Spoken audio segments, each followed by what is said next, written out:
ഒരു 30 സെക്കൻഡ് ഒരു ദിവസം മാറ്റിവെക്കാൻ തയ്യാറാണോ? 30 സെക്കൻഡ് മതി.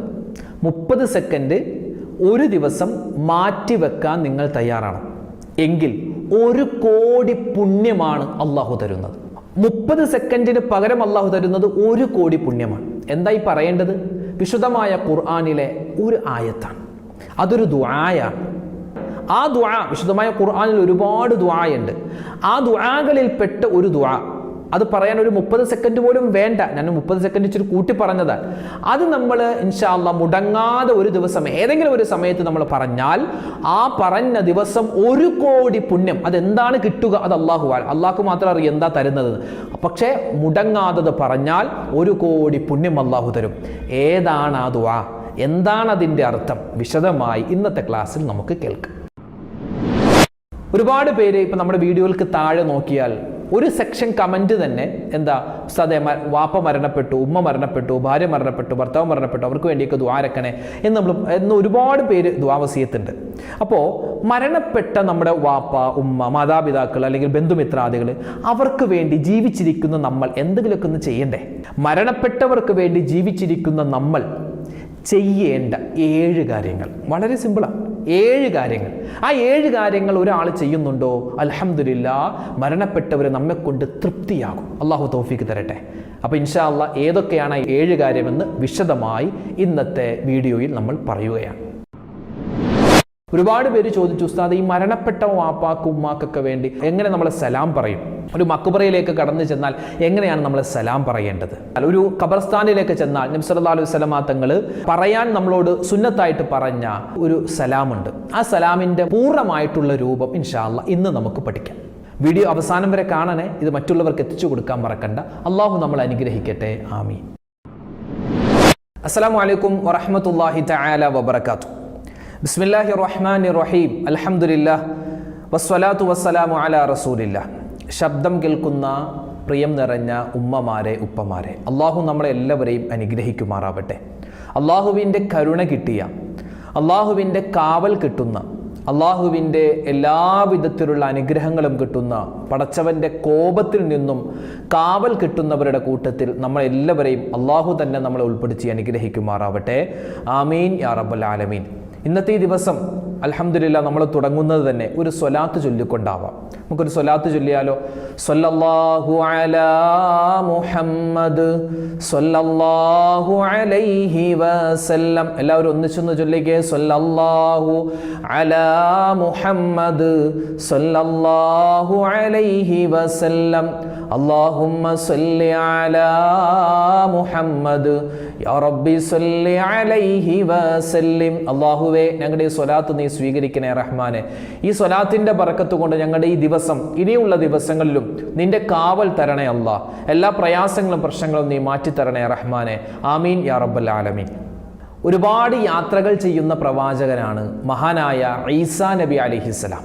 അപ്പോൾ ഈസാ നബി അലൈഹി സ്വലാത്തു വസ്സലാമിൻ്റെ ചരിത്രം പറയുന്ന കിതാബുകളിലൊക്കെ നമുക്ക് നമ്മളെ അത്ഭുതപ്പെടുത്തുന്ന ഒരുപാട് ചരിത്രങ്ങളുണ്ട്. ഖസസുൽ അംബിയ വൽ ഔലിയ എന്ന് പറഞ്ഞ് ഞാനൊക്കെ ദർസിൽ പഠിക്കുന്ന സമയത്ത് നമ്മുടെ ലൈബ്രറിയിൽ ആ ഒരു കിതാബിൻ്റെ പരിഭാഷ ഉണ്ടായിരുന്നു. അപ്പോൾ അതിൽ ഓരോ പ്രവാചകന്മാരുടെയും ഔലിയാക്കന്മാരുടെയൊക്കെ കഥകളാണ്. ചെറിയ കുട്ടികൾക്ക് അതൊക്കെ വായിക്കാൻ അന്നത്തെ കാലത്ത്, അന്നിപ്പോൾ ഇന്നത്തെ ദർസുകളിൽ ഒരുപക്ഷെ ഇല്ലായിരിക്കാം, പക്ഷെ പണ്ടുള്ള ദർസുകളിൽ ഒട്ടും തന്നെ ഇല്ലായിരുന്നു മൊബൈൽ ഫോൺ ഉപയോഗിക്കാൻ പാടില്ല. കർശനമായ ഉസ്താദുമാർ ഭയങ്കര നിർദ്ദേശങ്ങളായിരുന്നു. ഭയങ്കര സ്ട്രിക്റ്റ് ആണ് ഈ കാര്യത്തിൽ. മൊബൈൽ ഉപയോഗിക്കാനേ പാടില്ല. പക്ഷെ ഇന്നത്തെ കാലത്ത് ഇപ്പോൾ ആധുനിക സംവിധാനങ്ങളൊക്കെ മാറി വരുന്നു. കുട്ടികളൊക്കെ ഓൺലൈൻ ക്ലാസ് ആണ്. അപ്പോൾ പല ദർസുകളിലും മൊബൈലൊക്കെ അനുവദിച്ചു വരുന്നുണ്ട്. അതല്ല നമ്മുടെ വിഷയം. അപ്പോൾ ഈ മൊബൈലൊന്നും ഇല്ലാതിരിക്കുന്ന സമയത്ത് നമുക്ക് പ്രധാനപ്പെട്ട ഹോബി എന്ന് പറഞ്ഞാൽ പുസ്തകങ്ങൾ വായിക്കണം. പ്രത്യേകിച്ച് ഈ മുൻകഴിഞ്ഞു പോയ പ്രവാചകന്മാരുടെ, ഔലിയാക്കന്മാരുടെ, അതുപോലെ സ്വാലിഹീങ്ങളുടെയൊക്കെ രസകരമായ ഒരുപാട് നമുക്ക് ഗുണപാഠം കിട്ടുന്ന ഒരുപാട് ചരിത്രങ്ങൾ ഉണ്ടായിരുന്നു. അത്തരത്തിൽ പ്രവാചകന്മാരുടെ ചരിത്രത്തിൽപ്പെട്ട വളരെ നമുക്ക് ഇൻട്രസ്റ്റ് ആയ, വായിക്കാൻ ഭയങ്കര ആകാംക്ഷയോടുകൂടി വായിക്കുന്ന ചരിത്രങ്ങളാണ് ഈസാ നബി അലൈഹി സ്വലാത്തു വസ്സലാമിൻ്റെ ചരിത്രം. അപ്പം അങ്ങനെ ഒരു ദിവസം ഞാനിങ്ങനെ ഒരു കിതാബ്, അതിൻ്റെ പരിഭാഷ ഇങ്ങനെ വായിക്കുമ്പോൾ അതിനകത്ത് കണ്ട ഒരു ചരിത്രം, ചെറിയ പ്രായത്തിൽ ഏകദേശം ദർസിൽ പോയി രണ്ടാം ക്ലാസ്സിൽ പഠിക്കുമ്പോൾ വായിച്ചതാണ്. അത് ഞാൻ വായിച്ച് പെട്ടെന്ന് നമുക്കത് മനഃപ്പാടമാക്കാൻ പറ്റുകയും ഞാനത് പിറ്റേന്ന് നമുക്ക് ഈ സമാജം ഉണ്ടാകും. എല്ലാ വ്യാഴാഴ്ചയും ഞാൻ ജാമിയ ബദ്രി അറബി കോളേജിൽ മൂവാറ്റുപുഴ പേഴയ്ക്കാപ്പള്ളി എറണാകുളം ജില്ലയിലെ ആ കോളേജിലാണ് പഠിച്ചത്. അപ്പോൾ അവിടെ ആഴ്ചയിൽ വ്യാഴാഴ്ച മഗ്‌രിബിന് ശേഷം തൊട്ട് സമാജമുണ്ട്. കുട്ടികളൊക്കെ പല ബാച്ചുകളാക്കി തിരിച്ചിട്ട് പ്രസംഗം, പാട്ട്, അതുപോലെ തന്നെ ഖുർആൻ പാരായണം, പിന്നെ സംഭാഷണം, അങ്ങനെ പല പല പ്രബന്ധം അവതരിപ്പിക്കുക, അങ്ങനെ പല പല തരത്തിലുള്ള പരിപാടികളുണ്ടായിരുന്നു. അപ്പം അതിൽ ഈ ഇൽമിൻ്റെ മഹത്വം എന്ന വിഷയത്തിൽ ഒരു പ്രസംഗമായിരുന്നു അന്ന് സമാജത്തിലിട്ടത്. അപ്പം അന്ന് ഞാൻ എൻ്റെ ദർസിൽ പറഞ്ഞ ഒരു ചെറിയ ചരിത്രമാണ്. നിങ്ങളൊക്കെ കേട്ടിട്ടുണ്ടാകും ഇത്. മഹാനായ ഈസാ നബി അലൈഹി സ്വലാത്തു വസ്സലാം ഇങ്ങനെ ഒരു ദിവസം ഒരു മക്ബറയിലൂടെ, ഒരുപാട് ഖബർസ്ഥാൻ ആളുകളൊക്കെ മരിച്ചിട്ട് ഖബറടക്കിയ സ്ഥലത്തിലൂടെ ഇങ്ങനെ നടന്നു പോകുമ്പോൾ ഒരു ഖബറിൻ്റെ അരികിലെത്തിയപ്പോൾ മഹാനവറുകൾ അവിടെ നിന്നു. അവിടെ നിന്ന് കുറച്ച് നേരം ആ ഖബറിലേക്ക് ഇങ്ങനെ നോക്കിയിട്ട് മഹാനവറുകൾ പോയി. ഭയങ്കര വിഷമത്തോടുകൂടിയാണ് മഹാനായ ഈസാ നബി അലൈഹി സ്വലാത്തു വസ്സലാം പോകുന്നത്. ഒരുപാട് നേരം കഴിഞ്ഞ് പിന്നെ മഹാനവറുകൾ ആ വഴിയിലൂടെ തിരിച്ചു വരുമ്പോൾ മഹാനവറുകൾ ആ ഖബറിൻ്റെ അടുക്കലെത്തി പിന്നെയും ആ ഖബറിലേക്ക് നോക്കിയിട്ടൊന്ന് ചിരിക്കുന്നുണ്ട്. കൂടെയുള്ള ശിഷ്യന്മാർ ചോദിച്ചു, എന്തിനാണ് നിങ്ങൾ അങ്ങോട്ട് പോയപ്പോൾ ഈ ഖബർ നോക്കിയിട്ട് ഭയങ്കര വിഷമത്തോടു കൂടിയിരുന്നു, തിരിച്ചു വന്നപ്പോൾ ഈ ഖബർ നോക്കിയിട്ട് സന്തോഷിക്കുന്നു, ചിരിക്കുന്നു, എന്താ കാരണം? ആ സമയത്ത് മഹാനായ ഈസാ നബി അലൈഹി സ്വലാത്തു വസ്സലാം പറഞ്ഞൊരു വാക്കുണ്ട്. അതായത്, ഞാൻ അങ്ങോട്ട് പോകുമ്പോൾ ഈ ഖബറിൽ കിടക്കുന്ന മനുഷ്യൻ ഒരുപാട് അദാബുകളെ കൊണ്ട് ശിക്ഷ അനുഭവിക്കുകയായിരുന്നു. ഒരുപാട് ശിക്ഷ, ഒരുപാട് അദാബ് ഇയാൾ ഈ ഖബറിൽ അനുഭവിക്കുന്നുണ്ടായിരുന്നു.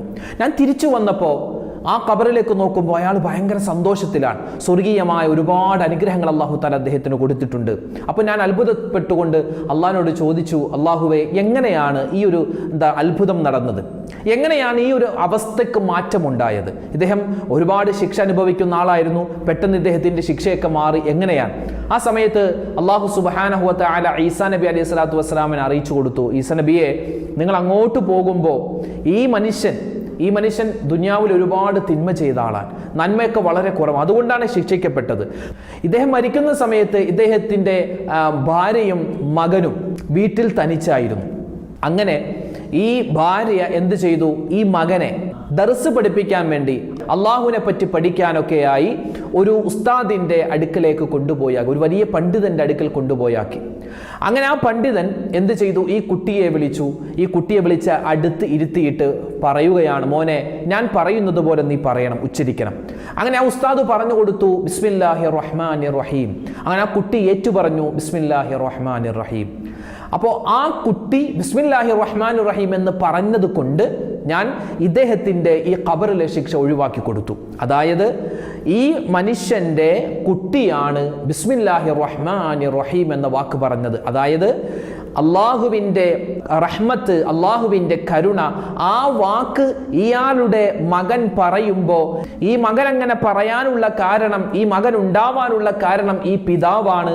അപ്പോൾ ഈ എൻ്റെ റഹ്മത്തിനെ പറ്റി ഈ കുട്ടി ഇങ്ങനെ പറയുമ്പോൾ ഞാൻ എങ്ങനെയാണ് ഈ കുട്ടിയുടെ പിതാവിനെ ഞാൻ അദാബിലാക്കുക?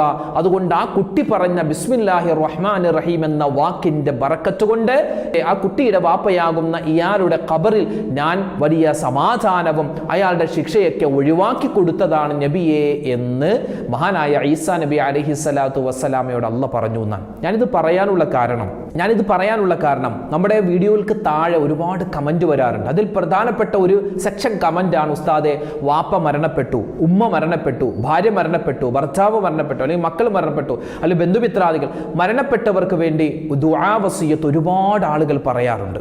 അപ്പോൾ ഇന്നത്തെ ക്ലാസ്സിൽ നമ്മൾ പ്രധാനമായും പഠിക്കാൻ പോകുന്നത് മരണപ്പെട്ട നമ്മുടെ ബന്ധുമിത്രാദികൾ, പ്രത്യേകിച്ച് നമ്മുടെ മാതാപിതാക്കൾ, മരണപ്പെട്ടവർ ആരൊക്കെ ഉണ്ടോ അവർക്ക് വേണ്ടി നമുക്ക് ചെയ്യാൻ പറ്റുന്ന ചില ഇബാദത്തുകൾ, പ്രത്യേകിച്ച് 7ഓളം വരുന്ന നമുക്ക് മരണപ്പെട്ടവർക്ക് വേണ്ടി ജീവിച്ചിരിക്കുന്ന നമ്മൾ ചെയ്യേണ്ട 7 ഇബാദത്തുകളാണ് പ്രധാനമായും നമ്മൾ പരിചയപ്പെടാൻ പോകുന്നത്. ആദരവായ റസൂലുള്ളാഹി സ്വല്ലല്ലാഹു അലൈഹി വസല്ലമ തങ്ങൾ പറയുന്ന ഒരു ഹദീസ്, ഇദാ മാത ഇൻസാൻ, ഒരു മനുഷ്യൻ മരിച്ചാൽ, അല്ലെങ്കിൽ മറ്റൊരു ഹദീസിൽ ഇദാ മാത ഇബ്നു ആദം എന്നും കാണാം,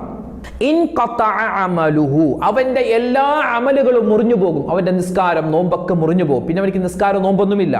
ഇല്ലാ മിൻ സലാസ്, 3 കാര്യം അവനിക്ക് ഉണ്ടാവും. എന്താണ്? ഒന്നാമത്തേത് സ്വദഖത്തുൻ ജാരിയ, രണ്ടാമത്തേത് ഇൽമുൻ യൻതഫിഉ ബിഹി, മൂന്നാമത്തേത് വലദുൻ സ്വാലിഹുൻ യദ്ഉ ലഹു. ഒന്നാമതായി നബി സല്ലല്ലാഹു അലൈഹി വസല്ലം തങ്ങൾ പറഞ്ഞത് സ്വദഖത്തുൻ ജാരിയ. ഈ മനുഷ്യൻ മരിക്കുന്നതിന് മുമ്പ് ജാരിയായ സ്വതക്ക എന്തൊക്കെ ചെയ്തിട്ടുണ്ടോ അതിൻ്റെയൊക്കെ പ്രതിഫലം അല്ലാഹു തആല അയാൾക്ക് ഖബറിൽ കൊടുത്തുകൊണ്ടിരിക്കും. ജാരിയായ സ്വതക്കയിൽ പെട്ടതാണ് വിശുദ്ധമായ അള്ളാഹുവിൻ്റെ പള്ളിയിലേക്ക് ഖുർആൻ കൊടുക്കുക. ഒരു ഖുർആൻ വഖഫ് ചെയ്തു ഒരു ഖുർആൻ കൊടുക്കുക. ആ ഖുർആൻ എത്രമാത്രം ആളുകൾ ഇങ്ങനെ കൈമാറ്റം ചെയ്ത് ഇങ്ങനെ ഓതുന്നോ അതിനനുസരിച്ച് ഇയാളുടെ ജീവിതത്തിൽ ഇയാൾ മരിച്ചു കഴിഞ്ഞാലും പ്രതിഫലം കിട്ടും. അതുപോലെ പള്ളി പണിയാൻ വേണ്ടി സഹായിക്കുക, മദ്രസക്ക് വേണ്ടി സഹായിക്കുക, ദീനീ കാര്യങ്ങൾക്ക് വേണ്ടി സഹായിക്കുക, അല്ലെങ്കിൽ പൊതുവായി വഴിയുമായി ബന്ധപ്പെട്ട കാര്യങ്ങൾ നമ്മളൊന്ന് എളുപ്പം ചെയ്തു കൊടുക്കുക. നമ്മുടെ മതിലൊന്ന് വളച്ചു കെട്ടിയാൽ ആളുകൾക്ക് സഞ്ചരിക്കാൻ വളരെയധികം എളുപ്പമാകുമെങ്കിൽ നമ്മൾ അങ്ങനെ ചെയ്തു കൊടുക്കുക. പിന്നെ നമ്മുടെ പറമ്പിൽ നിന്നും മറ്റൊരാളുടെ പറമ്പിലേക്ക് എന്തെങ്കിലുമൊക്കെ ചാഞ്ഞു നിൽക്കുന്നുണ്ടെങ്കിൽ അതൊക്കെ ഒന്ന് വെട്ടിക്കൊടുക്കുക. അതൊക്കെ പരോപകാരമാണ്. അത് നമുക്ക് ഖബറിലേക്ക് ഇങ്ങനെ പ്രതിഫലം കിട്ടിക്കൊണ്ടിരിക്കും. അപ്പൊ ജാരിയായ സ്വതക്ക. രണ്ടാമത്തേത് നമ്മൾ പഠിക്കുകയും അതിനനുസരിച്ച് അമൽ ചെയ്യുകയും ചെയ്ത കാര്യങ്ങൾ. നമ്മളിപ്പോൾ ഒരു കാര്യം പഠിച്ചു അല്ലെ, നിസ്കരിക്കാൻ നമ്മൾ പഠിച്ചിട്ടുണ്ട്, നോമ്പ് പിടിക്കാൻ നമ്മൾ പഠിച്ചിട്ടുണ്ട്, അതനുസരിച്ച് നമ്മൾ ജീവിതത്തിൽ അമൽ ചെയ്തിട്ടുണ്ടെങ്കിൽ അതിൻ്റെയും പ്രതിഫലം നമുക്ക് ഖബറിൽ കിട്ടും. മൂന്നാമത്തേത് ഔ വലദുൻ സ്വാലിഹുൻ യദ്ഉ ലഹു, അവനിക്ക് വേണ്ടി ദുആ ചെയ്യുന്ന സ്വാലിഹായ സന്താനം. ഇപ്പൊ ഈസാ നബിയുടെ ചരിത്രത്തിൽ നമ്മൾ മനസ്സിലായത് ആ കുട്ടി ബിസ്മില്ലാഹിർ റഹ്മാനിർ റഹീം എന്ന അള്ളാഹുവിന്റെ വാക്ക് പറഞ്ഞപ്പോൾ തന്നെ അള്ളാഹു താല ആ കുട്ടിയുടെ പിതാവിന്റെ ഖബർ അള്ളാഹു വിശാലമാക്കി കൊടുത്തു എന്നാണ്. അപ്പൊ അത്രമാത്രം വലിയ എഫക്റ്റീവാണ് എന്ത്, മരണപ്പെട്ടുപോയ മാതാപിതാക്കൾക്ക് വേണ്ടി മക്കൾ ദുആ ചെയ്യുക അല്ലെങ്കിൽ നല്ല കാര്യങ്ങൾ ചെയ്യുക എന്ന് പറഞ്ഞാൽ അള്ളാഹുവിന് വളരെയധികം ഇഷ്ടമാണ്. ആ മാതാപിതാക്കളുടെ ഖബർ അള്ളാഹു താല സ്വർഗത്തിന്റെ പൂന്തോപ്പാക്കി കൊടുക്കും. അള്ളാഹു താല നമ്മളിൽ നിന്നും മരണപ്പെട്ടുപോയി നമ്മുടെ മാതാപിതാക്കൾ, ബന്ധുമിത്രാദികൾ എല്ലാവർക്കും അള്ളാഹു സ്വർഗം കൊടുക്കുമാറാവട്ടെ. ജീവിച്ചിരിക്കുന്ന മാതാപിതാക്കൾക്കും ബന്ധുമിത്രാദികൾക്കും അള്ളാഹു ആഫിയത്തുള്ള ആരോഗ്യമുള്ള ദീർഘായുസ് കൊടുക്കുമാറാവട്ടെ. ആമീൻ. അപ്പോൾ മഹത്തുക്കൾ നമുക്ക് പഠിപ്പിച്ചു തരുന്നു, മരണപ്പെട്ട ആളുകൾക്ക് പ്രത്യേകിച്ച് മാതാപിതാക്കൾക്ക് വേണ്ടി ജീവിച്ചിരിക്കുന്ന, ഇനി മക്കൾ മരണപ്പെട്ടാൽ മാതാപിതാക്കളും, അങ്ങനെ ആരൊക്കെ മരണപ്പെട്ടോ അവർക്ക് വേണ്ടി നമുക്ക് ചെയ്യാൻ പറ്റുന്ന ഒന്നാമത്തെ കാര്യം അവർക്ക് വേണ്ടി ദുആ ചെയ്യലാണ്. മാതാപിതാക്കൾ മരണപ്പെട്ടെങ്കിൽ അവർക്ക് വേണ്ടി എപ്പോഴും എല്ലാ ദിവസവും മറന്നു പോവാതെ നമ്മൾ ദുആരക്കണം. കാരണം നമ്മളാണ് മരിച്ചതെങ്കിൽ അല്ലെ, ഒരു മകൻ മരിച്ചാൽ ഉമ്മ ഒരിക്കലും പിന്നെ ജീവിതത്തിൽ ആ കുട്ടിയെ മറക്കൂല. എല്ലാ ദിവസവും ആരൊക്കെ മറന്നാലും, ചിലപ്പോൾ വാപ്പ ഉൾപ്പെടെ മറന്നുപോയിട്ടുണ്ടാകും, പക്ഷേ ഉമ്മ മറക്കില്ല. ഉമ്മ എപ്പോഴും എൻ്റെ മോനിക്ക് വേണ്ടി ഒരു ഫാത്തിഹ, എൻ്റെ മരണപ്പെട്ട എൻ്റെ പൊന്നുമോൻ അല്ലെങ്കിൽ എൻ്റെ പൊന്നുമോൾക്ക് വേണ്ടി എപ്പോഴും ഫാത്തിഹ എല്ലാ ദിവസവും മുടങ്ങാതെ ഫാത്തിഹ എങ്കിലും കുറഞ്ഞത് ഒരു ഉമ്മ ഓതിയിരിക്കുമെന്നാണ്. അതാണ് ഉമ്മമാർക്ക് മക്കളോടുള്ള സ്നേഹം. തിരിച്ച് സ്നേഹം കുറവായിരിക്കും അല്ലേ. നമ്മുടെയൊക്കെ എത്രയോ ഉമ്മമാർ വാപ്പമാരൊക്കെ മരണപ്പെട്ടു പോയി, നമ്മളൊക്കെ എല്ലാ ദിവസവും ഓതാറുണ്ടോ? ഞാനൊന്ന് ചോദിക്കട്ടെ, മരണപ്പെട്ടുപോയ വാപ്പാക്കും ഉമ്മാക്കും വേണ്ടി എല്ലാ ദിവസവും മുടങ്ങാതെ യാസീൻ ഓതുന്ന ആരെങ്കിലും ഉണ്ടെങ്കിൽ ഒന്ന് കമന്റ് എഴുതാൻ പറ്റുമോ? ഉസ്താദ് ഞാൻ ഓതുന്നുണ്ടെന്ന്, അൽഹംദുലില്ലാ, അവർക്ക് വേണ്ടി പ്രത്യേകം ദുആരക്കും അല്ലാഹു എല്ലാവർക്കും ഖൈറ് കൊടുക്കുമാറാവട്ടെ. അപ്പോൾ മരണപ്പെട്ട മാതാപിതാക്കൾക്ക് വേണ്ടി ചെയ്യാൻ പറ്റുന്ന ഒന്നാമത്തെ കാര്യം അവർക്ക് വേണ്ടി ദുആ ചെയ്യലാണ് അല്ലെ. റബ്ബിർഹംഹുമാ കമാ റബ്ബയാനി സഗീറ, ശുദ്ധമായ ഖുർആനിലുള്ള ദുആയാണ്. അത് മരണപ്പെട്ട മാതാപിതാക്കളാവട്ടെ ജീവിച്ചിരിക്കുന്നവരാവട്ടെ അവർക്കൊക്കെ വേണ്ടി നമുക്ക് ചെയ്യാൻ പറ്റിയ ദുആയാണ് റബ്ബിർഹംഹുമാ കമാ റബ്ബയാനി സഗീറ. നമ്മൾ ചെയ്യുന്നത് എപ്പോഴും നമ്മൾ ദുആരക്കുന്നതാണ്. ഒരു മനുഷ്യൻ ദുആ ചെയ്യുമ്പോൾ മാതാപിതാക്കൾക്ക് വേണ്ടി അവൻ ദുആരുന്നില്ലെങ്കിൽ അവൻ്റെ ദുആ സ്വീകരിക്കില്ലെന്നാണ്. അള്ളാഹു കാക്കട്ടെ. അതുകൊണ്ടൊന്നും നമുക്ക് ഇപ്പം തന്നെ ഒന്ന് ദുആ ചെയ്താലോ, ജീവിച്ചിരിക്കുന്ന നമ്മുടെ ഉമ്മയും വാപ്പയും അല്ലെങ്കിൽ മരണപ്പെട്ടു പോയ ഉമ്മയും വാപ്പയും എല്ലാവർക്കും അള്ളാഹു ഖൈറ് കൊടുക്കണം. അതുകൊണ്ട് എല്ലാവരും ഒന്നിച്ച് പറഞ്ഞ് റബ്ബിർഹംഹുമാ കമാ റബ്ബയാനി സഗീറ. ഇനി ഒരു ദുആ ഞാൻ പഠിപ്പിച്ചു തരാം. അതായത് ഒരു 30 സെക്കൻഡ് പോലും വേണ്ട ഈ ദുആ പറയാൻ. ഈ ദുആ പറഞ്ഞാൽ എല്ലാ ദിവസവും മുടങ്ങാതെ ഒരു പ്രാവശ്യം എങ്കിലും നമ്മൾ ഈ ദുആ പറഞ്ഞാൽ നമുക്ക് കിട്ടുന്ന പ്രതിഫലം 1 കോടി പ്രതിഫലങ്ങൾ, 1 കോടി നന്മയാണ്, 1 കോടി നേട്ടങ്ങളാണ്, 1 കോടി പ്രതിഫലങ്ങൾ അള്ളാഹുവിൻ്റെ ഭാഗത്ത് നിന്നും വാരിക്കോരി കിട്ടും. ഏതാണ് ആ ദുആ? ഏതാണ് ആ ദുആ? വിശുദ്ധമായ ഖുർആനിലുള്ള ദുആയാണ്. ഏതാണ് ആ ദുആ? വിശുദ്ധമായ ഖുർആനിലെ സൂറത്തുൽ ഹശ്റിന്റെ 10ാമത്തെ ആയത്താണ്. ഏതാണ് ആയത്ത്? റബ്ബനഗ്ഫിർ ലനാ വലി ഇഖ്വാനിനല്ലദീന സബഖൂനാ ബിൽ ഈമാൻ വലാ തജ്അൽ ഫീ ഖുലൂബിനാ ഗില്ലൽ ലില്ലദീന ആമനൂ റബ്ബനാ ഇന്നക റഊഫുർ റഹീം. എൻ്റെ ഉസ്താദ്, ഇത് എന്തോ വലിയ ദുആയാണല്ലോ. വളരെ ചെറിയ ദുആയാണ്. ഇതെല്ലാ വെള്ളിയാഴ്ച വെള്ളിയാഴ്ചയും ഖത്തീബ് ഉസ്താദുമാര് മിമ്പറിൽ വെച്ച് പറയുന്നൊരു ദുആയാണിത്. ഈ ദുആ പറയാതെ ഒരു മിമ്പറിൽ നിന്നും ഒരു ഖത്തീബ് ഇറങ്ങൂല.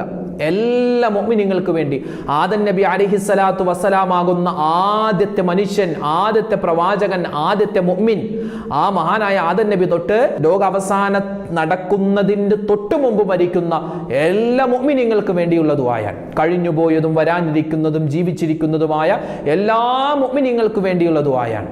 അപ്പോൾ ഒരു 30 സെക്കൻഡ് വേണം. ഞാൻ 30 സെക്കൻഡ് എന്ന് പറഞ്ഞാൽ നല്ല രൂപത്തിൽ നമ്മൾ ഓതുമ്പോൾ ചിലപ്പോൾ അത്രയും സമയം ആയാലോ, ഒരു 15 സെക്കൻഡ് മതി ഈ ഒരു ദുആ പറയാൻ. അപ്പോൾ ഈ ദുആ നമ്മൾ ഒരു ദിവസം ഒരു പ്രാവശ്യമെങ്കിലും പറഞ്ഞാൽ അൽഹംദുലില്ലാഹ് കിട്ടുന്നത് 1 കോടി പുണ്യമാണ്. അല്ലാഹു തആല ഇത് നമുക്ക് പാരായണം ചെയ്യാനുള്ള തൗഫീക്ക് തരുമാറാവട്ടെ. ഇത് പാരായണം ചെയ്യുമ്പോൾ, ഈ ദുആ പറയുമ്പോൾ എന്തൊക്കെ നേട്ടങ്ങളുണ്ടോ അത് അല്ലാഹു നമുക്ക് നൽകുമാറാവട്ടെ. ആമീൻ. നമുക്കൊന്ന് പറഞ്ഞാലോ. റബ്ബന ഗ്ഫിർ ലനാ വലിഖ്വാനിനല്ലദീന സബഖൂനാ ബിൽ ഈമാൻ വലാ തജ്അൽ ഫീ ഖുലൂബിനാ ഗില്ലൽ ലില്ലദീന ആമനൂ റബ്ബനാ ഇന്നക റഊഫുർ റഹീം. എന്താ അതിന്റെ അർത്ഥം? അല്ലാഹുവേ, ഞങ്ങളുടെ രക്ഷിതാവേ, ഞങ്ങൾക്കും വിശ്വാസത്തോടെ ഞങ്ങൾക്ക് മുമ്പ് കഴിഞ്ഞു പോയ ഞങ്ങളുടെ സഹോദരന്മാർ, ഞങ്ങളുടെ സഹോദരിമാർ, അതായത് മുഅ്മിനീങ്ങൾ എല്ലാവർക്കും നീ പുറത്തു കൊടുക്കണമേ അല്ലാ. സത്യവിശ്വാസം സ്വീകരിച്ചവരോട്, മുഅ്മിനീങ്ങളായ ആളുകളോട് ഞങ്ങളുടെ മനസ്സിൽ ഒരു വിദ്വേഷവും ഒരു പകയും നീ ഉണ്ടാക്കരുതേ അല്ലാ. ഞങ്ങളുടെ രക്ഷിതാവായ റബ്ബേ, തീർച്ചയായും നീ ഏറെ ദയയുള്ളവനാണ്, നീ കരുണയുള്ളവനാണ്. ഒന്നുകൂടി പറഞ്ഞാലോ ആ ദുആ. റബ്ബന ഗ്ഫിർ ലനാ വലിഖ്വാനിനല്ലദീന സബഖൂനാ ബിൽ ഈമാൻ വലാ തജ്അൽ ഫീ ഖുലൂബിനാ ഗില്ലൽ ലില്ലദീന ആമനൂ റബ്ബനാ ഇന്നക റഊഫുർ റഹീം. ഇതാണ് ആ ദുആ. അപ്പോൾ ഈ ദുആ മറക്കല്ലേ. ഇത് നമ്മുടെ മരണപ്പെട്ട മാതാപിതാക്കൾക്കും വേണ്ടിയുള്ളതാണ്. ആരൊക്കെ മരിച്ചുപോയോ എല്ലാവർക്കും, ജീവിച്ചിരിക്കുന്നവർക്കും മരിച്ചവർക്കും എല്ലാവർക്കും പറ്റിയ ദുആയാണ്. ഈ 30 സെക്കൻഡ് പോലും വേണ്ട നമുക്ക് ഈ ദുആ പറയാൻ. അപ്പോൾ ഒന്നാമത്തെ കാര്യം അവർക്ക് വേണ്ടി, മരണപ്പെട്ട ആളുകൾക്ക് വേണ്ടി ദുആരക്കലാണ്. രണ്ടാമത്തേത് അവർക്ക് വേണ്ടി വിശുദ്ധമായ ഖുർആൻ, ആ ഖുർആൻ ഓതിയിട്ട് നമ്മൾ ഹദിയ ചെയ്യലാണ്. അല്ലേ? നമ്മൾ മരണപ്പെട്ട നമ്മുടെ ഉമ്മാക്കും വാപ്പാക്കും മറ്റുള്ളവർക്കൊക്കെ വേണ്ടി നമ്മൾ യാസീൻ ഓതാറുണ്ട്. അതുപോലെ സൂറത്തുൽ മുൽക്ക്, സൂറത്തുൽ ഇഖ്ലാസ്, അല്ല ഫാത്തിഹ, ഇതൊക്കെ നമ്മൾ ഓതിയിട്ട്, നമ്മൾ ഓതുക മാത്രമല്ല, നമ്മളിപ്പോൾ ഇത് ഓതിയിട്ട്, ഇപ്പോൾ യാസീൻ സൂറത്ത് ഓതിയിട്ട് നമ്മൾ ദുആരക്കണം. അല്ലാഹുവേ പടച്ചവനെ, എന്താ ഇതിൻ്റെ പ്രതിഫലം, ഞാൻ ഓതിയ സൂറത്ത് യാസീനിൻ്റെ പ്രതിഫലം എൻ്റെ മരണപ്പെട്ട എൻ്റെ ഉമ്മാക്ക് നീ കൊടുക്കണേ അല്ലാ, എൻ്റെ മരണപ്പെട്ട എൻ്റെ വാപ്പക്ക് ആ പ്രതിഫലമായി നീ കൊടുക്കണേ അല്ലാ. അങ്ങനെ നമ്മൾ ദുആ ചെയ്യുകയും കൂടി ചെയ്താൽ ഇൻഷാ അല്ലാ നമ്മൾ ഓതിയ ഖുർആൻ ആയത്തിന്റെ സൂറത്തിന്റെ പ്രതിഫലം ഒട്ടും കുറയാതെ അവർക്കും അതിന്റെ പ്രതിഫലം കിട്ടും, ഓതിയ നമുക്കും അതിന്റെ പ്രതിഫലം കിട്ടുന്നതാണ്. മൂന്നാമത്തേത് ദിക്റുകൾ പറയുക. ദിക്റുകൾ പറഞ്ഞിട്ട് നമ്മൾ ആ ദിക്റിന്റെ പ്രതിഫലം എൻ്റെ ഉമ്മക്ക് എൻ്റെ വാപ്പക്ക് നീ കൊടുക്കണേ എന്ന് നമുക്ക് ദുആ ചെയ്യാം. നബി സല്ലല്ലാഹു അലൈഹി വസല്ലം തങ്ങൾ ഒരു മഖബറയിലൂടെ നടന്നു പോകുമ്പോൾ ഒരു ഖബറിൻ്റെ അരികിലേക്ക് എത്തി. എന്നിട്ട് നബി തങ്ങൾ സ്വഹാബിമാരോട് പറഞ്ഞു, ഒരു പച്ച ഈന്തപ്പന മടൽ കൊണ്ടുവരാൻ പറഞ്ഞു. സ്വഹാബിമാർ കൊണ്ടുവന്നു. നബി തങ്ങൾ അത് പിളർന്നിട്ട് ഖബറിൻ്റെ തലഭാഗത്തും കാൽഭാഗത്തും കുത്തിവെച്ചു. അപ്പോൾ ചോദിച്ചു, എന്താണ് നബിയെ? ഈ ഖബറിലുള്ള ആള് ശിക്ഷ അനുഭവിക്കുന്നുണ്ട്, ഇയാൾ ചെയ്ത എന്തോ പാപത്തിൻ്റെ പേരിൽ. അപ്പോൾ ഞാൻ ഈ കുത്തിവെച്ച ഈന്തപ്പനയുടെ പച്ച ആ ഒരു മടലുണ്ടല്ലോ, ഈ പച്ച വസ്തു, ഈ ഒരു പച്ച ഈ ഈന്തപ്പന മടല്, ഇത് അള്ളാഹുവിന് തസ്ബീഹ് ചൊല്ലുന്നതാണ്. എല്ലാ വസ്തുക്കളും, അതായത് എല്ലാ സസ്യങ്ങളും എന്തു പറയും? അള്ളാഹുവിന് ദിക്റും സ്വലാത്തും പറയും, അള്ളാഹുവിന് ദിക്റും തസ്ബീഹും തഹ്ലീലും പറയുന്നതാണ്, തക്ബീർ പറയുന്നതാണ്. അപ്പോൾ അതിൻ്റെ ഒരു ബർക്കത്ത് കൊണ്ട് അള്ളാഹു തആല ഇദ്ദേഹത്തിന് മഗ്ഫിറത്ത് കൊടുക്കുമെന്നാണ്. അപ്പോൾ കേവലം ഒരു ഈന്തപ്പനയുടെ മടൽ വെച്ചിട്ട് അള്ളാഹുവിൻ്റെ ഹബീബ് സല്ലല്ലാഹു അലൈഹി വസല്ലം തങ്ങൾ അയാൾക്ക് മഗ്ഫിറത്ത് കിട്ടുമെന്നും പറഞ്ഞെങ്കിൽ, ജീവിച്ചിരിക്കുന്ന ഏറ്റവും നല്ല സൃഷ്ടിയായ നമ്മളെ സംബന്ധിച്ചിടത്തോളം മനുഷ്യൻ അവൻ ദിക്ർ പറഞ്ഞിട്ട് ദുആരെന്നാൽ അല്ലാഹു തആല സ്വീകരിക്കും. അപ്പോൾ അതുകൊണ്ട് മരണപ്പെട്ടു പോയവർക്ക് ഇപ്പോൾ ലാ ഇലാഹ ഇല്ലല്ലാഹ്, അല്ലേ, തഹ്ലീൽ 4444 അല്ലെങ്കിൽ 1,00,000 തഹ്ലീൽ, 2,00,000 തഹ്ലീലൊക്കെ ചൊല്ലുന്ന എത്രയോ ആളുകളുണ്ട് മരണപ്പെട്ട ഉമ്മാക്കും വാപ്പാക്കും വേണ്ടി. അത് വലിയ ഖൈറായ ഒരു കാര്യമാണ്. അപ്പോൾ ദിക്റുകൾ ചൊല്ലിയിട്ട് നമ്മൾ ദുആരക്കണം. ദിക്ർ ചൊല്ലി മാത്രം പോരാ. ദിക്ർ അല്ലാഹു ഈ ദിക്റിൻ്റെ പ്രതിഫലം, ഈ തസ്ബീഹിൻ്റെ പ്രതിഫലം എൻ്റെ ഉമ്മക്ക് വാപ്പക്ക് അല്ലെങ്കിൽ എൻ്റെ മരണപ്പെട്ടു പോയി ഇന്നാലിഞ്ഞ വ്യക്തിക്ക് അവരുടെ ഖബറിലേക്ക് നീ ഇതിൻ്റെ പ്രതിഫലം എത്തിക്കണേ എന്ന് നമുക്ക് ദുആരക്കാം. നാലാമത്തെ കാര്യം സ്വതക്കകൾ കൊടുക്കുക. ഒരു വീട്ടിൽ മരണം സംഭവിച്ചാൽ പരിസരത്തുള്ള ആളുകൾക്കൊക്കെ അരി കൊടുക്കുന്ന പതിവ് ഞങ്ങളുടെ ഭാഗത്തൊക്കെ ഉണ്ട്. നിങ്ങളുടെ നാട്ടിലൊക്കെ ഉണ്ടാകും. അരി കൊടുക്കുക, അല്ലെങ്കിൽ സാധനങ്ങളൊക്കെ കൊടുക്കുക. എന്തിനാ? വെറുതെ അരി കൊടുക്കലല്ല, ആ കൊടുക്കുന്ന ആ സ്വതക്കയുടെ പ്രതിഫലം അത് ആ ഖബറാളിക്ക് കിട്ടണം. അല്ലാതെ വെറുതെ മരിച്ചതിൻ്റെ പേരിൽ കൊടുക്കുന്നതല്ല. മരിച്ചതിൻ്റെ പേരിൽ കൊടുക്കുന്ന ആ അരി അതെന്താണ്? നമ്മൾ വാങ്ങുമ്പോൾ അള്ളാഹുവേ ഇതിൻ്റെ പ്രതിഫലം ആ മരിച്ച വ്യക്തിക്ക് നീ കൊടുക്കണേ അല്ലാ എന്ന് നമ്മൾ ദുആരക്കണം. അതുപോലെ തന്നെ ഈ മരണപ്പെട്ട വല്ലുമ്മമാരൊക്കെ ആണെങ്കിൽ അവരുടെ കമ്മൽ, സ്വർണ്ണമൊക്കെ എന്ത് ചെയ്യും? പള്ളിയിലേക്ക് കൊടുക്കാറുണ്ട് പല ആളുകളും. എന്തിനാ? അതിൻ്റെ പ്രതിഫലം, ആ പള്ളിക്ക് കൊടുക്കുന്നതിൻ്റെ ആ സ്വതക്കയുടെ പ്രതിഫലം ഉമ്മയുടെ ഖബറിലേക്ക് കിട്ടണം. അഞ്ചാമത്തെ കാര്യം ഭക്ഷണം കൊടുക്കുക. പാവപ്പെട്ട ആളുകൾക്ക് ഭക്ഷണം വെച്ച് കൊടുക്കുക. ദർസിൽ കുട്ടികൾ ഉണ്ടാവും, അതുപോലെ യത്തീംഖാനയിൽ കുട്ടികൾ ഉണ്ടാവും. പാവപ്പെട്ട നമ്മുടെ വീടിൻ്റെ പരിസരത്തുള്ള ഒരുപാട് യത്തീമക്കൾ, അഗതി, അനാഥകൾ. അപ്പോൾ അവർക്കൊക്കെ എന്താണ്? ഭക്ഷണം കൊടുക്കുക. എന്നിട്ട് ദ്വാരക്കണേ, ഇത് എൻ്റെ ഉമ്മക്ക് വേണ്ടി നിങ്ങൾ ദ്വാരക്കണേ എന്ന് പറയണം. അപ്പോൾ അതും അതിൻ്റെ പ്രതിഫലവും നമ്മുടെ ഉമ്മാക്കും വാപ്പാക്കും നമ്മൾ ഹദിയ ചെയ്താൽ അതും എത്തുന്നതാണ്. ആറാമത്തേത്, നമ്മുടെ ഉമ്മയും വാപ്പയും ഒക്കെ ജീവിച്ചിരിക്കുന്ന സമയത്ത് അവർ ഇഷ്ടപ്പെട്ട ചില ആളുകളുണ്ടാകും, അല്ലെ? അവരവരുടെ ജീവിതത്തിൽ ഇഷ്ടപ്പെട്ട അവരുടെ കൂട്ടുകാരൊക്കെ ഉണ്ടാവും. അപ്പോൾ അവരെ നമ്മളും ഇഷ്ടപ്പെടുക. ഒരിക്കൽ മഹാനായ ഇബ്നു ഉമർ റളിയല്ലാഹു തആല അൻഹു കുതിരയുടെ പുറത്തിങ്ങനെ വരികയാണ്. കുതിരപ്പുറത്തിങ്ങനെ വരുന്ന സമയത്ത് ഒരു കാട്ടറബിയായ ഒരു മനുഷ്യൻ പോകുന്നു. മഹാനായ ഇബ്നു ഉമർ തങ്ങളുടെ പുറത്ത് നിന്ന് ഇറങ്ങിയിട്ട് അറാബിയായ ആ മനുഷ്യൻ്റെ അടുക്കൽ ചെന്നു. അയാൾ കെട്ടിപ്പിടിച്ചു. എന്നിട്ട് ഒരുപാട് നേരം ഇങ്ങനെ സംസാരിച്ചു. എന്നിട്ട് മഹാനവറുകൾ ധരിച്ചിരുന്ന വസ്ത്രം അത് ഊരി എങ്ങോട്ട് കൊടുത്തു? ആ അറാബിയായ മനുഷ്യന് കൊടുത്തു. മഹാനവറുകൾ ധരിച്ചിരുന്ന തലപ്പാവ് ഊരിയിട്ട് ആ അറാബിയായ മനുഷ്യന് കൊടുത്തു. സാധാരണ ഒരു കാട്ടറബി നമ്മൾ പറയില്ല, അയാൾക്ക് കൊടുത്തു. മാത്രമല്ല അവസാനം പോകുന്ന സമയത്ത് സഞ്ചരിച്ചിരുന്ന ഒട്ടകം അതും മനുഷ്യന് കൊടുത്തു. അപ്പോൾ ആളുകൾ ചോദിച്ചു, നിങ്ങൾക്ക് എന്താണ് എല്ലാ സാധനങ്ങളും അയാൾക്ക് കൊടുക്കുന്നത്? ആ സമയത്ത് ഇബ്നു ഉമർ തങ്ങൾ പറഞ്ഞു, എൻ്റെ വാപ്പ ജീവിച്ചിരിക്കുന്ന സമയത്ത് ഈ മനുഷ്യനെ ഒരുപാട് ഇഷ്ടപ്പെട്ടിരുന്നു. എൻ്റെ വാപ്പയുടെ കൂട്ടുകാരനാണ് ആ പോകുന്നത്. അതുകൊണ്ട് വാപ്പയുടെ വഫാത്തിന് ശേഷം അദ്ദേഹത്തെ ബഹുമാനിക്കലും അദ്ദേഹത്തെ ഇഷ്ടപ്പെടലും എൻ്റെ കടമയാണ്. അതുകൊണ്ടാണ് ഞാൻ അങ്ങനെ ചെയ്തത്. അപ്പോൾ നമ്മുടെ മരണപ്പെട്ട വാപ്പയുടെ കൂട്ടുകാരുണ്ടാകും, അല്ലെങ്കിൽ അവരുടെ ബന്ധുമിത്രാദികൾ, ഉമ്മയുടെ ബന്ധുമിത്രാദികൾ, അവരെയൊക്കെ നമ്മളും ഇഷ്ടപ്പെടുക, അവരെയൊക്കെ ഒന്ന് സന്ദർശിക്കുക. അതും ആ മരണപ്പെട്ടവരോട് കാണിക്കേണ്ട ഒരു മര്യാദയാണ്. ഏഴാമത്തേത്, അവരെ നമ്മൾ സിയാറത്ത് ചെയ്യുക, അല്ലെ? വെള്ളിയാഴ്ച അല്ലെങ്കിൽ നമുക്ക് പറ്റുന്നത് പോലെ, വെള്ളിയാഴ്ച മാത്രമൊക്കെ ഉണ്ടാവും, നമുക്ക് പറ്റുന്നത് പോലെ ഉമ്മാടെ ഖബറിലേക്ക് വാപ്പാടെ ഖബറിലേക്ക് അടുക്ക് ചെന്നിട്ട് അവർക്ക് വേണ്ടി ദ്വാരക്കുക, അവരോട് സലാം പറയുക. അസ്സലാമു അലൈക്കും ദാറ ഖൗമിൽ മുഅ്മിനീൻ വ ഇന്നാ ഇൻഷാ അല്ലാഹു ബിക്കും ലാഹിഖൂൻ. എങ്ങനെയാ സലാം പറയേണ്ടത് ഒന്ന് പറഞ്ഞേ? അസ്സലാമു അലൈക്കും ദാറ ഖൗമിൽ മുഅ്മിനീൻ വ ഇന്നാ ഇൻഷാ അല്ലാഹു ബിക്കും ലാഹിഖൂൻ. ഇതാണ് സലാം. ഇതാണ് മരണപ്പെട്ടവർക്ക് വേണ്ടി പറയേണ്ട സലാം. ഇത് സ്ത്രീകൾക്കും പറയാം. സ്ത്രീകൾ ഖബറിൻ്റെ അടുക്കൽ വന്ന് സിയാറത്ത് ചെയ്യണമെന്നൊന്നുമില്ല. നിങ്ങൾക്ക് വീട്ടിൽ ഇരുന്ന് തന്നെ ഫാത്തിഹയും അതുപോലെ യാസീനൊക്കെ ഓതിയിട്ട് പടച്ചോനെ ഇതിൻ്റെ പ്രതിഫലം എൻ്റെ ഉമ്മാക്ക് വാപ്പാക്ക് കൊടുക്കണേന്ന് നമുക്ക് ദ്വാരക്കാം കേട്ടോ. അപ്പോൾ പുരുഷന്മാർ സിയാറത്ത് ചെയ്യാൻ സമയത്ത് സലാം പറയണം. നേരിട്ട് കണ്ട് ഉമ്മ മുമ്പിൽ ഇരിക്കുന്നുണ്ട്, ആ ഉമ്മയോട് സലാം പറയുന്നത് പോലെ. അപ്പോൾ 7 കാര്യം നമ്മൾ പഠിച്ചു, അല്ലേ? 7 കാര്യമാണ് നമ്മൾ പഠിച്ചത്. ഈ 7 കാര്യം എന്തിനാണ്? മരണപ്പെട്ട ഉമ്മ, വാപ്പ, അല്ലെങ്കിൽ ഭാര്യ, ഭർത്താവ്, അവരോടൊക്കെ ആ ഒരു സ്നേഹം, ബന്ധം നമുക്ക് മരണപ്പെട്ട് കഴിഞ്ഞാലും നമ്മൾ കാത്തു സൂക്ഷിക്കേണ്ടതുണ്ട്. അതെങ്ങനെയാണെന്നാണ് നമ്മൾ പഠിച്ചത്. മാത്രമല്ല ഒരു ദുആ നമ്മൾ പഠിച്ചു, അല്ലേ? റബ്ബന ഗ്ഫിർ ലനാ വലിഇഖ്വാനിന അല്ലദീന സബഖൂനാ ബിൽ ഈമാൻ വലാ തജ്അൽ ഫീ ഖുലൂബിനാ ഗില്ലൽ ലില്ലദീന ആമനൂ റബ്ബനാ ഇന്നക റഊഫുർ റഹീം. അപ്പോൾ ഈ ദുആ മറക്കണ്ട. അതുപോലെ തന്നെ സലാം പറയേണ്ടത് എങ്ങനെയാ? അസ്സലാമു അലൈക്കും ദാറ ഖൗമിൽ മുഅ്മിനീൻ വ ഇന്നാ ഇൻഷാ അല്ലാഹു ബിക്കും ലാഹിഖൂൻ. ഓ മരണപ്പെട്ടവരെ, നിങ്ങൾക്ക് അള്ളാഹുവിൻ്റെ സമാധാനം ഉണ്ടാവട്ടെ, ശാന്തി ഉണ്ടാവട്ടെ, താമസിയാതെ ഞങ്ങളൊക്കെ നിങ്ങളുടെ അടുക്കൽ വരും എന്നാണ് ആ പറയുന്നതിൻ്റെ ആ ഒരു സലാമിൻ്റെ അർത്ഥം. അപ്പോൾ ഇൻഷാ അല്ലാഹ് ഈ കാര്യങ്ങളൊക്കെ ശ്രദ്ധിക്കുക. അള്ളാഹു തആല നമുക്ക് എല്ലാവർക്കും ഖൈറും സലാമത്തും ബറക്കത്തും നൽകുമാറാവട്ടെ.